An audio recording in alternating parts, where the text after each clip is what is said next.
സാറേ, സന്ദീപ് വാര്യർ കോൺഗ്രസിന് പോയതിന് പിന്നാലെ ഇപ്പോൾ കോൺഗ്രസ് പ്രവർത്തകർ ഒരു പ്രണയിനിയെ പോലെയാണ് കൊണ്ട് നടക്കുന്നത്. വളരെ സ്നേഹമാണ് എല്ലായിടത്തും.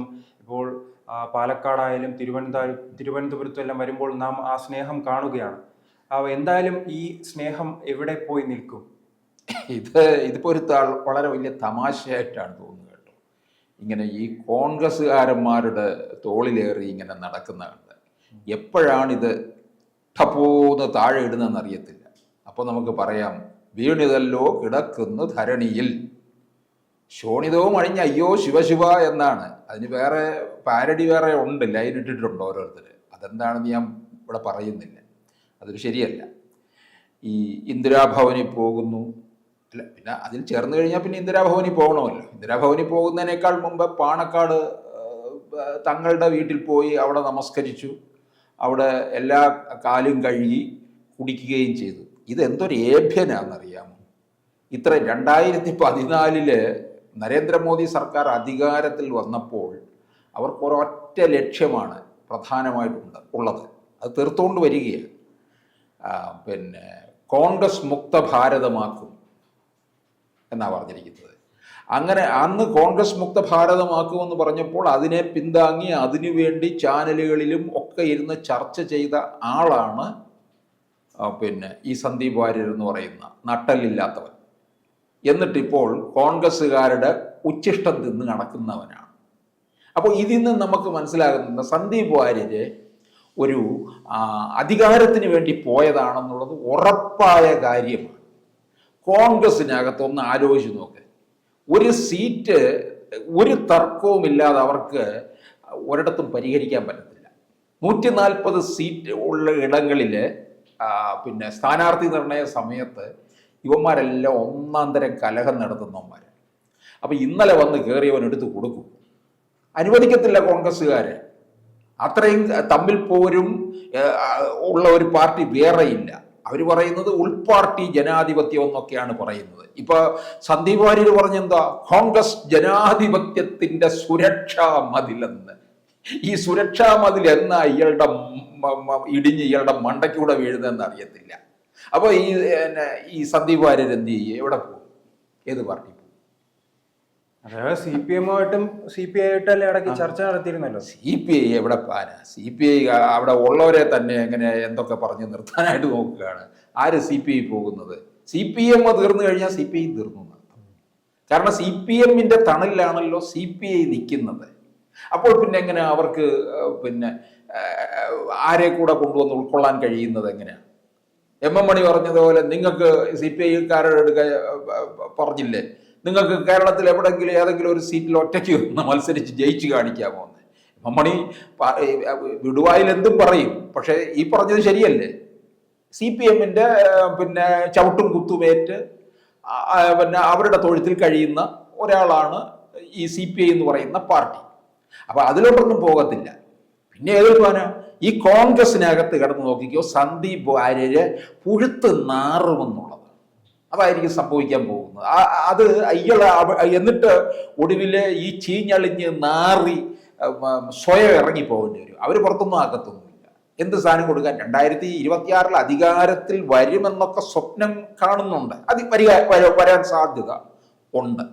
കാരണം ഒരു ഭരണവിരുദ്ധ വികാരം കേരളത്തിൽ നിൽക്കുന്ന കാലത്തോളം അതിനുള്ള സാധ്യതയുണ്ട്. BJP 2026 ഏതായാലും കേരളത്തിൽ കയറി വരില്ല. ആ സ്പേസിലേക്ക് ഇങ്ങനെ വളർന്നു വരുന്നതേ ഉള്ളൂ. അത് ഇനിയിപ്പോൾ 26 എത്രത്തോളം വളർന്നു കയറി വരുമെന്നുള്ളത് ഇവരുടെ കലഹം എവിടെ വരെ എത്തുമെന്നുള്ളതിനെ ആശ്രയിച്ചിരിക്കും എന്നുള്ളതാണ്. അപ്പോൾ എന്തെങ്കിലുമൊക്കെ സ്ഥാനമാനം കണ്ടിട്ട് തന്നെയാണ് ഇയാളാണ്. എന്നിട്ട് പിന്നെ ഏത് മണ്ഡലത്തിൽ നോക്കിക്കോ, പിന്നെ തോറ്റു തുന്നം പാടുന്ന ഏതെങ്കിലും ഒരു മണ്ഡലം ചിലപ്പോൾ എടുത്തു കൊടുത്തുന്നിരിക്കും. എത്ര ഭരണവിരുദ്ധ വികാരം ഉണ്ടെന്ന് പറഞ്ഞാലും ഈ CPM-ന്റെ ചില ഒരു കോട്ടകളുണ്ടല്ലോ, അത്യാവശ്യത്തിന് അവർക്ക് പിടിച്ചു നിൽക്കാൻ കഴിയുന്നത്. CPM-ന്റെ ഒരു മേൽവിലാസം പോകുന്ന ഒരു തെരഞ്ഞെടുപ്പായിരിക്കും 2026 നടക്കാൻ പോകുന്നത്. കോൺഗ്രസ് അധികാരത്തിൽ വരുന്നു. ഈ അധികാരത്തിൽ വരുമ്പോൾ ഉണ്ടല്ലോ, ഈ കോൺഗ്രസ്സുകാരെ ഓന്മാരുടെ സ്വഭാവമൊക്കെ അങ്ങ് മാറുമെന്നുള്ളതാണ്. ഈ കതറൊക്കെ ഇട്ട് ഈ മറ്റേ കുറെ അമൂൽ ബേബികൾ ഇങ്ങനെ ചുരുട്ടി പിടിച്ച് ഇങ്ങനെ കയറി വരുന്നില്ലയോ അവന്മാര് വന്നു കഴിഞ്ഞിട്ട് ഇവനെയൊക്കെ എടുത്തിട്ട് ചവിട്ടി തൂക്കി ദൂരെ കളയും. അന്നേരമൊക്കെ പണ്ട് ഇവരെ പറഞ്ഞ കാര്യങ്ങളൊക്കെ നരേന്ദ്രമോദിക്ക് വേണ്ടി വാദിച്ചു നടന്നവനല്ലേ. എന്നിട്ട് ഇപ്പുറത്ത് ചാടിയിട്ട് മോദിയെ കുറിച്ച് പറഞ്ഞ എന്താ, ഒരു രാത്രി കൊണ്ട് മനം മാറിയവൻ എന്താ മോദി അങ്ങനെയാണ് രാജ്യത്തെ ഭിന്നിപ്പിക്കുന്നു. കോൺഗ്രസ്സുകാർ പോലും അന്തം വിട്ടുപോയില്ല. കോൺഗ്രസ്സുകാർ അങ്ങനെ പറഞ്ഞിട്ടില്ല. അത്രയും അല്ല, അദ്ദേഹത്തിന് എന്തായാലും കുറച്ചുനാൾ BJP വിമർശിച്ച് അവിടെ കോൺഗ്രസ്സുകാരുടെയും മുസ്ലിം ലീഗുകാരുടെയും കൈയടി വാങ്ങി കുറച്ചുനാൾ അവിടെ നിൽക്കാലോ. അങ്ങനെ അതെ അതെ, അവർക്ക് അതാണല്ലോ താല്പര്യം. അതിനുവേണ്ടിയാണ് കോൺഗ്രസ്സുകാരുടെ ഇടയിൽ അല്പം ഒന്ന് പിടിച്ചു നിൽക്കണം. അതിനുവേണ്ടിയാണ് നിരന്തരം ഈ BJPയെ ഇങ്ങനെ വിമർശിച്ചു കൊണ്ടിരിക്കുന്നത്. എന്തിനാണ്? അഖിലേന്ത്യാ തലത്തിൽ അറിയപ്പെടാൻ വേണ്ടിയിട്ട്. ഇനി രാഹുൽ ഗാന്ധി അങ്ങോട്ടേക്ക് കെട്ടി എഴുന്നള്ളിക്കുവോ? ഇയാളെ ഒന്നും ഉണ്ടാകാൻ പോകുന്നില്ല. കോൺഗ്രസിനകത്ത് ഇവന്മാരെ കോൺഗ്രസിനകത്തിന്റെ സംസ്കാരം അറിയത്തില്ലേ ശ്രീജിത്തിന്? അവിടെ ഈ പെട്ടിയെടുപ്പുകാരന്മാരുണ്ട് ഒരുപാട്. ഈ പെട്ടിയെടുപ്പുകാരാണ് വളർന്ന് വലുതായി വരുന്നത്. അവിടെ ഒന്നും തെള്ളുമാണ്. നമ്മളിപ്പോ കോൺഗ്രസിന്റെ ഒരു യോഗം നടക്കുന്നു, CPM-ന്റെ ഒരു യോഗം നടക്കുന്നുണ്ടോ ആലോചിച്ച് നോക്കാം.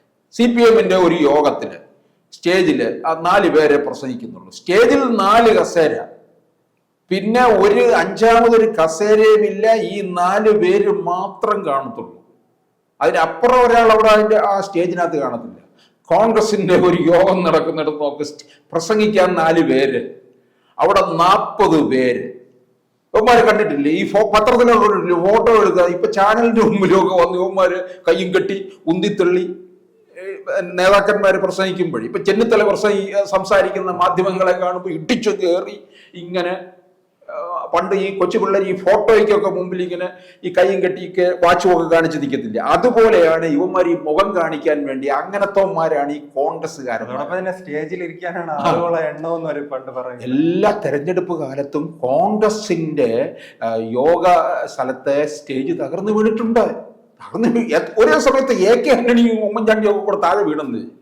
കാരണം എന്ന് പറഞ്ഞാൽ ഇവന്മാര് ഈ അത് താൽക്കാലിക സ്റ്റേജാണല്ലോ, വല്ലതും 10 പേർക്ക് മാത്രം കയറാവുന്ന സ്റ്റേജാ. ഇവന്മാരൊരു 500 അങ്ങ് ഇടിച്ചു കയറും. അവിടെ ആരും നിയന്ത്രിക്കാനില്ലല്ലോ. ചോദിച്ചാൽ പറയും ഉൾപാർട്ടി ജനാധിപത്യം, മാങ്ങാത്തൊലി. ഇവന്മാർക്ക് എന്തെങ്കിലും അറിയാം? അല്ല, അവിടെ കസേര കിട്ടാത്ത ഒരിടത്തിലാണ് സന്ദീപ് വാര്യർ അവിടെയാണ് സന്ദീപ് വാര്യർ പോയിരിക്കുന്നത്. എന്നിട്ട് ജനാധിപത്യത്തിന്റെ മതിലാണ്. എന്നിട്ട് ഇവൻ ജനാധിപത്യത്തിന്റെ മതിൽ ഇങ്ങനെ ഇനി കെട്ടാൻ പോവുകയാണ്. ഈ മതിൽ ഇടിഞ്ഞ് ഇയാളുടെ തലയിലോട്ട് വീഴും. നോക്കിക്കൂ, ചീഞ്ഞളിഞ്ഞ് നാണം കെട്ട് കോൺഗ്രസിൽ നിന്ന് ഇറങ്ങിപ്പോകുന്ന സന്ദീപ് വാര്യരെ നമുക്ക് കാണാൻ കഴിയും. അല്ല, വരുന്ന തെരഞ്ഞെടുപ്പിൽ എവിടെയെങ്കിലും പാലക്കാട് സീറ്റ് നിൽക്കാൻ സാധ്യതയുണ്ടോ? സീറ്റ് എവിടെങ്കിലും കൊടുക്കും. പക്ഷെ ഞാൻ പറഞ്ഞില്ലേ, ഈ കോൺഗ്രസിന്റെ അല്ല CPM-ന്റെ ഒക്കെ കോട്ട കൊത്തങ്ങളിലായിരിക്കും കൊടുക്കുന്നത്. ഒരു കാലത്തും ജയിക്കാൻ പോകത്തില്ല. എത്ര ഭരണവിരുദ്ധ വികാരം ഉണ്ടെന്ന് പറഞ്ഞാലും CPM-ന് ചില കോർണറുകൾ, പോക്കറ്റുകളുണ്ട്. നമ്മള് ചേലക്കര കണ്ടല്ലോ, ഭരണവിരുദ്ധ വികാരം ഉണ്ടെന്ന് 10,000 വോട്ട്. അപ്പൊ അതുപോലെയുള്ള ഇടങ്ങളിൽ കൊണ്ടങ്ങോട്ട് നിർത്തി കൊടുക്കും. അപ്പം കൊണ്ടുപോയി ചാവേറാക്കുന്ന ഒരു പരിപാടിയാണ്. അല്ലാതെ കോൺഗ്രസിനകത്തൊന്നും പോയാൽ ഒരുതിനും രക്ഷപ്പെടാൻ പോകുന്നില്ല. അവിടെ ഉള്ളവന്മാർ തന്നെ പെട്ടിയെടുത്ത് അവന്മാരുടെ കൈ കൂടെ തഴമ്പിച്ചിരിക്കുകയാണ്. അന്നേരമാണ് സന്ദീപ് വാര്യർ ഇനിയും പെട്ടിയെടുക്കാൻ ചെല്ലുമോ?